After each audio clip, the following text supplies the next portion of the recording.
চট্টগ্রাম মহানগরী চাঁদগাঁও আবাসিক এলাকা হতে মাদক বিরোধী অভিযানে ১৯৬ বোতল ফেনসিডিল উদ্ধার সহ ২ জন মাদক কারবারি আটক। মাদক পরিবহনে ব্যবহৃত একটি প্রাইভেট কার জব্দ করেছে র্যাব-৭ চট্টগ্রাম। র্যাব-৭ চট্টগ্রাম গোপন সংবাদের ভিত্তিতে জানতে পারে যে কতিপয় মাদক ব্যবসায়ী একটি প্রাইভেট কার যোগে মাদকদ্রব্য বহন করে বিক্রয়ের উদ্দেশ্যে ফেনী হতে চট্টগ্রাম মহানগরীর দিকে নিয়ে আসছে।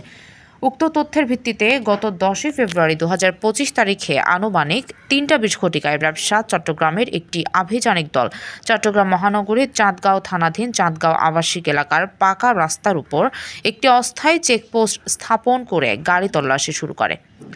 এই সময় র্যাবের চেকপোস্টের দিকে আসা একটি সন্দেহজনক প্রাইভেট কারকে থামানোর সংকেত দিলে কারটি থামিয়ে কৌশলে ২ জন ব্যক্তি পালিয়ে যাওয়ার চেষ্টাকালে র্যাব সদস্যরা আসামি সাইফুল ইসলাম ও নাসির উদ্দিনকে গ্রেফতার করতে সক্ষম হয়।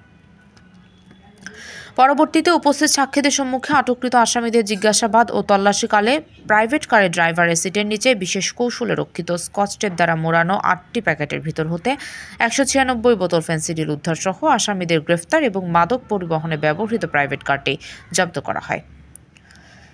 আসামিদের জিজ্ঞাসাবাদে আরও জানা যায় যে তারা পরস্পর যোগসাজশে দীর্ঘদিন যাবৎ সুকৌশলে মাদকদ্রব্য ফেনসিডিল ফেনী জেলার সীমান্তবর্তী এলাকা হতে স্বল্প মূল্যে সংগ্রহ করে পরবর্তীতে চট্টগ্রাম মহানগরীর বিভিন্ন মাদক ব্যবসায়ী ও মাদক সেবনকারীদের নিকট অধিক মূল্যে বিক্রয় করে আসছিল। উদ্ধারকৃত মাদকদ্রব্যের আনুমানিক মূল্য ২ লাখ টাকা। গ্রেফতারকৃত আসামি এবং উদ্ধারকৃত আলামত সংক্রান্তে পরবর্তী আইনানুগ ব্যবস্থা গ্রহণের নিমিত্তে তাদের চট্টগ্রাম মহানগরীর চাঁদগাঁও থানা পুলিশের নিকট হস্তান্তর করা হয়েছে। নূর হোসেন রাসেলের পাঠানো তথ্যচিত্রে PIB ৭১ টিভি।